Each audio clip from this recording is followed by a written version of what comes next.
یہ وہی قومیں اور وہی فوج جنگ جیتتی ہے جس کے پیچھے فوج کھڑی ہو، جس کے پیچھے اداروں کی یکجہتی جو ہے اور ان کی اسٹرینتھ جو ہے جس کے ساتھ ہو۔ تو ایک بات تو یہ بالکل طے ہو گئی ہے کہ اگر بھارت نے کبھی دوبارہ جرأت کی اس کی، جو کہ لگتا نہیں ہے کہ وہ جلدی کریں گے، تو سبق اس سے بھی زیادہ یعنی گہرا ہم ان کو بتائیں گے۔ یہ جو میں نے بات کی آپ کو فوجی نقصان کی، جب آپ کو یاد ہے ہمارے ٹی وی کے اوپر دکھایا جا رہا تھا کہ چوکیوں کے اوپر سفید پرچم لہرائے جا رہے ہیں اور بھاگ گئے چوکیاں چھوڑ کے، وہ چوکیاں چھوڑ کے نہیں بھاگے تھے، 250 لاشیں چھوڑ کے بھاگے تھے۔ تو کہنے کا مطلب یہ ہے کہ یہ آپ کس سے چھپا سکتے ہیں؟ کسی سے نہیں چھپا سکتے، سارے حقائق ہیں اور وہ جو ہے وہ سامنے آ جاتے ہیں۔ جی بخاری صاحب، وہ تو کہہ رہے ہیں ہمارے پائلٹ سیفلی پہنچ گئے تھے۔ آپ نے ان کی باڈی لینگویج دیکھی ہے؟ ایک ڈیفیٹڈ سولجر بول رہا تھا، وہ اس کو پتا تھا کیا ہوا ہے۔ اور جیسا میں نے کہا اور عاصم منیر صاحب نے بھی کہا ہے کہ بیانیے بنانے سے، جھوٹ بولنے سے جنگی حقیقتیں کبھی تبدیل نہیں ہوتی ہیں۔ میں آپ کو بتا رہا تھا کہ بھارت کے رافیل طیاروں کے 3 پائلٹس میں 4 پائلٹس کے مارے جانے کا اعتراف کر لیا ہے انہوں نے، اور یہی وجہ ہے کہ 3 پائلٹس کو باقاعدہ اعزازات سے نوازا جا رہا ہے۔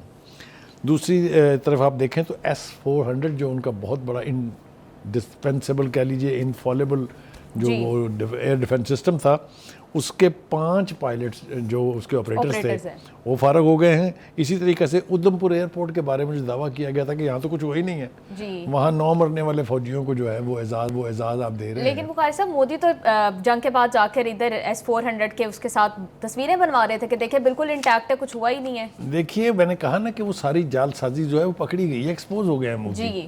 وہ جس کو دکھا رہے تھے یہ اس کی تو ہم بات ہی نہیں کر رہے تھے، وہ تو 2 اور جگہ تباہ ہوئے تھے، اس کی تصویر اب تک کسی نے ریلیز نہیں کی ہے۔ تو اسی طرح انہوں نے کہا تھا ادھم پور کچھ نہیں ہوا ہے، تو آپ نے دیکھا کہ وہاں پر مرنے والے 9 فوجیوں کو وہ ایوارڈ دے رہے ہیں۔ یہ سب کچھ جو ہے نا، جنگیں جو ہیں آج کے اس دور میں کوئی چیز پوشیدہ نہیں رہتی ہے، ہر چیز آپ دیکھیے نا کہ ان کے جہاز اڑ رہے تھے ان کی ایئر بیسز سے، پتہ ہمیں پشاور اور سرگودا میں بیٹھے ہوئے تھا۔ تو یہ اب دنیا تو اس طرح کی، یعنی یہ جو انفارمیشن ٹیکنالوجی ہے یہ کہاں سے کہاں پہنچ گئی، اب کسی چیز کو چھپانا جو ہے وہ اتنا آسان نہیں ہے۔ دوسری طرف یہ دیکھیے کہ ایک کے بعد دوسری جگہ پہ مار پڑ رہی ہے ہندوستان کو۔ سفارتی محاذ بہت امپورٹنٹ ہوتا ہے ملکوں کی تاریخ میں۔ سفارتی طریقے سے اگر آپ دیکھیں تو یونائٹڈ نیشن سے ہم شروع ہو جاتے ہیں، وہاں کی سیکورٹی کونسل کا پریزیڈنٹ کون ہے؟ پاکستان، الیکٹڈ ہے۔ اسی طریقے سے 3 اور بڑے ذیلی ادارے جو ہیں یونائٹڈ نیشن کے اور اہم ذیلی ادارے جو ہیں ان کے اوپر کون بیٹھا ہے؟ As head Pakistan. اس کے بعد آ جائیے بیانیے کی جنگ، یہ سفارتکاری کی جنگ ہو گئی۔ بیانیہ کسی نے نہیں بائی کیا ہے جو ششی تھرور لے کے گئے تھے پوری دنیا میں، بلکہ کئی جگہ تو ان کو چھپنا پڑا وہاں لوگوں سے جو خاص طور سے خالصتان تحریک کے لوگ تھے۔ لیکن بلاول بھٹو زرداری جو وفد لے کے گئے تھے ان کا بیانیہ ہر ایک نے سنا اور تسلیم کیا۔ یہ وہ حقیقتیں ہیں جن کو آپ ڈینائی نہیں کر سکتے۔ یعنی جنگی محاذ پہ جوت پڑے پہلے، پھر اس کے بعد سفارتکاری پہ جوت پڑے، ان کو پڑھ رہے ہیں مسلسل، ابھی برکس پر آؤں گا میں، اور پھر بیانیوں کی جنگ جو ہے، یہ 3 جنگیں اوپر نیچے مودی ہار چکے ہیں۔ اب آ جائیے جناب برکس کی طرف۔ برکس جو ہے ایک ایسا اسٹرانگ ادارہ ہے جس میں خود بھارت جو ہے وہ رکن ہے۔ یہ سودا بیچنے کی کوشش انہوں نے ہر پلیٹ فارم پر کی ہے کہ پہلگام میں پاکستان ملوث تھا۔ میں آپ کو ECO کی سمٹ یاد دلاؤں، وہاں کوشش کی راج ناتھ نے کہ پاکستان کا نام شامل ہو جائے پہلگام کے ساتھ، نہیں ہوا۔ حتیٰ کہ انہوں نے ایک غیر سفارتی حرکت کی کہ اس اعلامیے پر دستخط نہیں کیے، لیکن پاکستان کا نام شامل کرانے میں ناکام رہے۔ ایسا ہی انہوں نے سیکورٹی کونسل کی ریزولوشن میں بھی کوشش کی تھی، وہاں بھی مار پڑی، کوارڈ میں بھی۔ اور پھر اس کے بعد میں نے کہا نا کہ جس فورم پر وہ گئے ہیں وہاں انہیں مار پڑی ہے۔ اور اب برکس جس کا خود بھارت ممبر ہے، ہم تو ابھی ممبر بھی نہیں ہیں، ہم نے بننا ہے ان کا ممبر اور بن جائیں گے انشاءاللہ، وہاں انہوں نے کہا کہ پہلگام کے ساتھ پاکستان کا نام ٹیگ کر دیجئے، نہیں ہوا، کسی نے نہیں کیا، سرتوڑ کوشش کی، خود مودی موجود تھے وہاں، اس کے باوجود نہیں ہوا۔ تو اب آپ دیکھیے کہ یہ ایک چوتھا محاذ ہے جس کے اوپر ان کو مار پڑ رہی ہے۔ یہ بیانیوں کی جنگ، یہ سفارتی جنگ، بھارت کو بڑا عرصہ لگے گا اب پاکستان کا وہ امیج جو بن گیا ہے اس کو انڈو کرنے کے لیے۔ جی بخاری صاحب آپ ٹھیک کہہ رہے ہیں۔ پروگرام میں یہاں شامل کرتے ہیں بریک۔